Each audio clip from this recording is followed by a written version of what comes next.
Now, I know I've given you quite a heavy package to work on. Economics, things, and personal growth. That whole package for tomorrow, this week, this month, this year, long range. So, here's the formula for setting goals. The first step is work on your goals. And I think I have given you plenty to work on. But you have to work. You see, setting goals is plain hard work. It's sweat and toil and labor. I don't want to kid you. Let's tell it like it is. And this is why a lot of people let it slide. They work hard on their job, but they don't work hard on their future. They let the plans for a better future slide. And the work involved here is making plans for your better future. Making plans, the laborious mental and emotional calisthenics of making plans. And a lot of people let that slide. The guy says, yeah, you work where I work. By the time you fight the traffic all the way home, when you get home, it's late, it's dark. You've got to eat, watch a little TV, and get to bed. You can't sit up half the night, plan. And the poor guy's behind on his house note. He's a good worker. The guy's a hard worker. But he's a poor planner. And he's broke. Remember, it's easy to be broke. But a few simple things, practiced every day, you need never be broke again. So, work on your goals. Make your plans. The second step is write them down. You've got to put your goals on paper. You can't keep this whole project in your head. It will disappear like a puff of smoke. So, write it down. One of the best bits of advice I ever got was, make constant companion of paper and pencil. Get it down. Don't miss anything. A recent article in the sports paper shows John Wooden, super coach of the UCLA Bruins. And incidentally, the Bruins have won 11 out of 12 national collegiate basketball championships, 7 in a row. An incredible record. And an incredible coach, John Wooden, master coach. The article says he was taking notes at a recent coaches' convention. Can you imagine John Wooden, master coach, taking notes? Yes, you see, that's how you become master coach. At my recent speech to the Idaho Bankers Convention, I said, gentlemen, master your trade. Now you do that. Write it down and don't miss anything. Now, another reason for writing your goals down, it shows whether or not you're serious. You see, everybody hopes things will get better. Everybody does that. Poor people hope. If hope made you rich, everybody would be wealthy. But I can tell you this now, the future does not get better by hope. It gets better by plan. Unless hope turns into plans and plans into action, it all turns to ashes. My close friend often says, the man who fails to plan is planning to fail. How very true. So don't play the poor man's game. Poor people say, surely somebody will think of something to help us. The president will think of something. The union leaders will come up with something. The bankers and the economists, what are they getting those big salaries for? They're bound to think of something to help us. Surely somebody will think of something. See, that's the way poor people talk. It's called the language of the poor. Whatever you do, don't fall into that trap. Here's the best help anyway. It's self-help. Learn to help yourself. Someone once said, I kept looking around for a helping hand, and I found one at the end of my arm. See, that's the one. And if you find the other one, with both of them, you might get rich. So the best plans are your own plans. Get serious. What if the best brains in the country find a way to lower the interest rate from 10% down to, say, 8%? Are you okay now? Is everything fine? What if the best brains in the country find a way to slow down inflation from, let's say, 6% a year down to 3% a year? Are you okay now? Is everything all right? See, the best brains in the country can work on the economy until it works perfectly, and it will only help your life fractionally.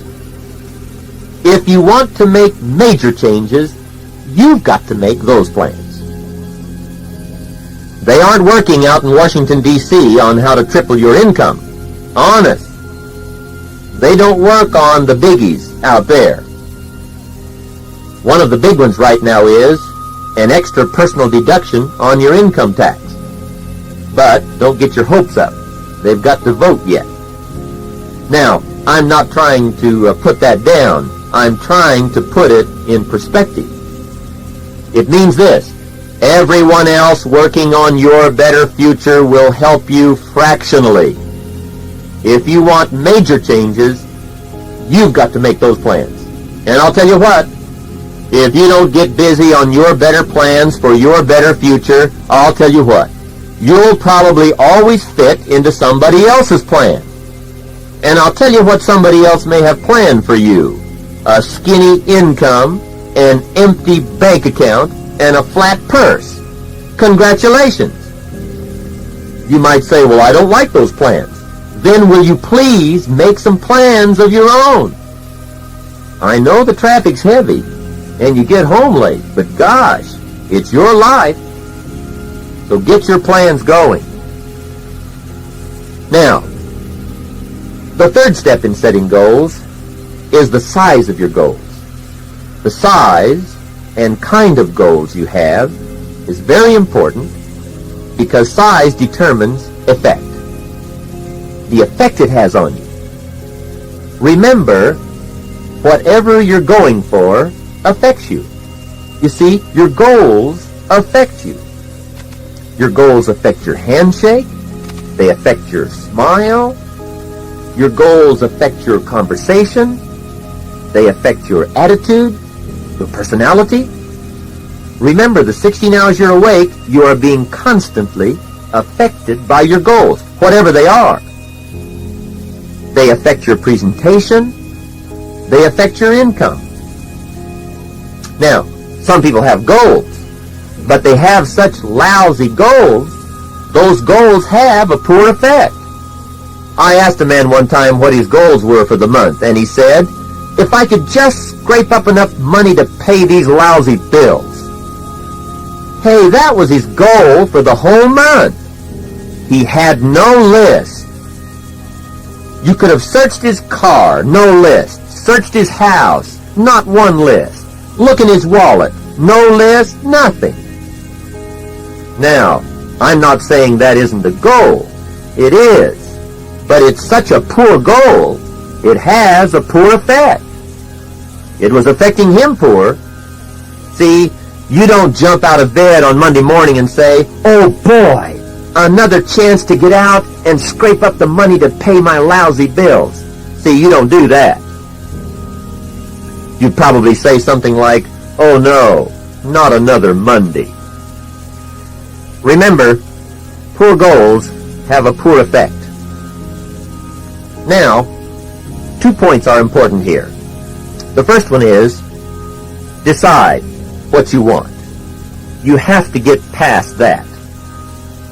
My first encounter on this subject was simple.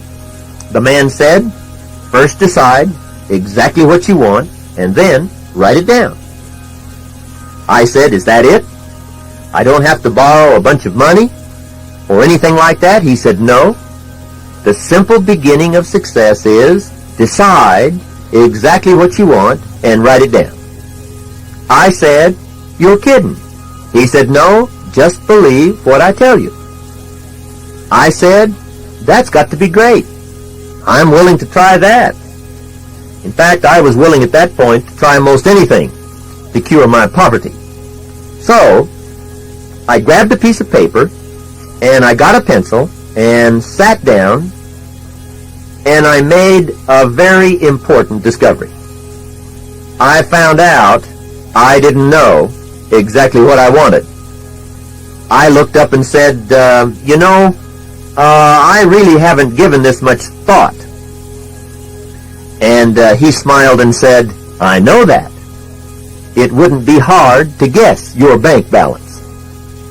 So, first, give it some thought. Decide. Then second, decide on the size. The question now is, how big should your goals be? Answer, big enough to turn you on. Big enough to drive you. Big enough to motivate you. Big enough to light your wick. Get you moving. That's how big they ought to be. If they're not that big, change them. You don't have to keep the same goals. You can keep the same job, but work for better reasons. And then there's an Old Testament phrase that says, without a vision, people perish. They die. They shrivel up to nothing. Unless a man has an objective, a dream, a plan, a goal, he dies. His spirit dies. His excitement dies. His vitality dies. His ambition dies. And remember, he may die at 30, not get buried till 60. Don't let that happen to you. Get a vision. Get a dream. Get a goal. And don't worry so much about the how to get it. Remember, what you want is number one, most important. The how comes second. Here is something exciting to learn, and that is, the bigger and the stronger the want, the easier the how.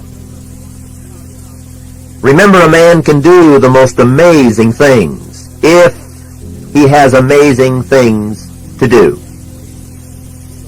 He's not going to do amazing things unless he has something that's important and meaningful.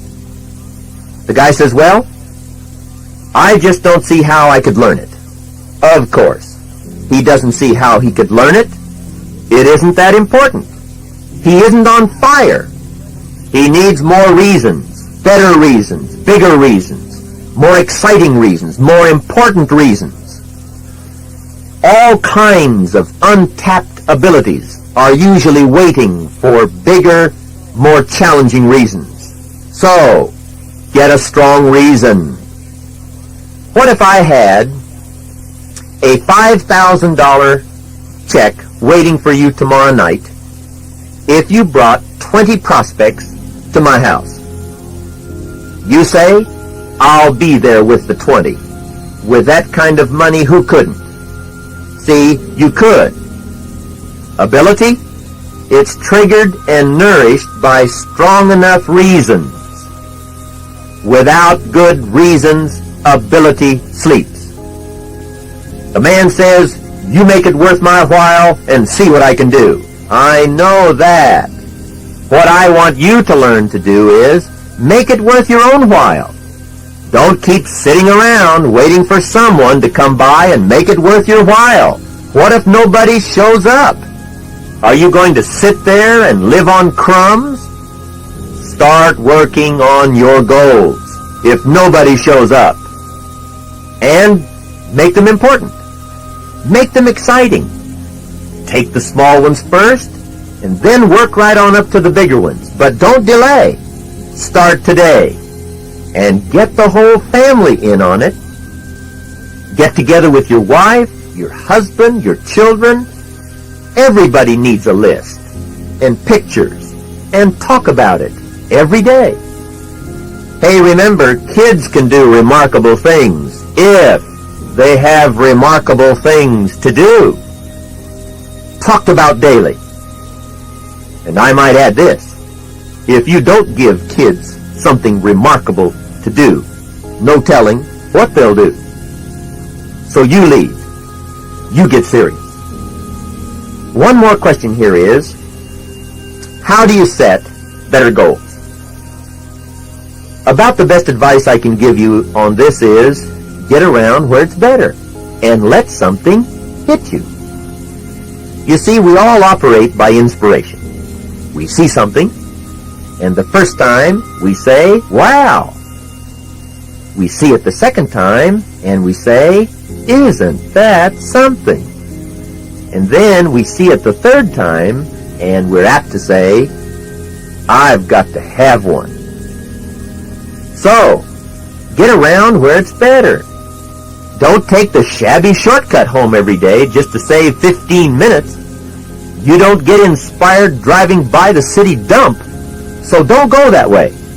Hey, take an extra 15 minutes every day and go the long way home if you have to. Drive by those $100,000 homes. They don't rope off the street right. You can drive right by. And remember, if you drive by there often enough, you're liable to have one. The first day you drive by, you see the gardener out there trimming the beautiful lawn. The next day you drive by and there's the upstairs maid washing the windows.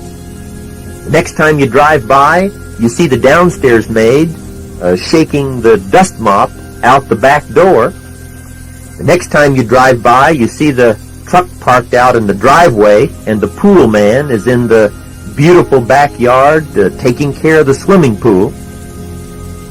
Finally, another day you drive by and you see both the man and the lady of the house in the front yard talking, picking some flowers, and you can't resist any longer. And you stop. And you walk up and introduce yourself and you say, I've been admiring your beautiful home for a long time. And would it be asking too much to show me through? They both say, no problem, we'd be glad to. So in you go, take the tour all through, and sure enough, it's just as beautiful inside as outside. That night, on the way home, you say, I've got to have a house just like that. So, now you've got to have one. See how that works? And that $100,000 home, no telling what ability and energy and ingenuity it might trigger. Now, to finish up on goals, let me give you a Bible philosophy that teaches how to get what you want. It's a simple statement that says in a few words what I've been trying to say for about the last 30 minutes. Whatever you want, a new car, more money, better job, better things, more to give, more to share, whatever. Now, I'm an amateur on the Bible, but I can quote it, and here's what it says. It says, ask. That's it. Ask. That's the key word for success for the future. Ask. If a man is going to learn one art in life extremely well, in my opinion, it ought to be the art of asking. Now, just what does ask mean? For me, it means make good plans. Make good plans for what you want. That's asking. And the equation is fabulous. It says, ask and what? You shall receive. Isn't that almost unbelievable? Ask and you'll receive. The guy says, yeah, but you work where I work. By the time you struggle home on the freeway, it's late. It's dark.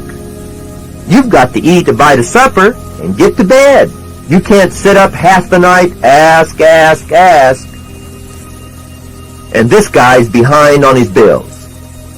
Remember, he's a good worker. He really is. But he's a poor asker, a poor planner, and he's broke. So remember Receiving is not the problem. There's plenty. The problem is not asking, not making good plans. Hey, receiving is like the ocean. There's plenty. But some people go to the ocean with a teaspoon.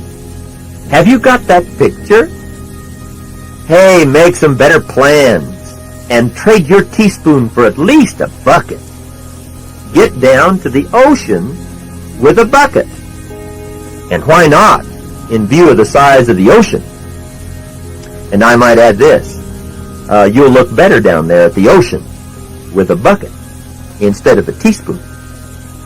Somebody once said, make no small plans, for they have no magic to stir men's blood. So, ask. Now, there are two ways to ask.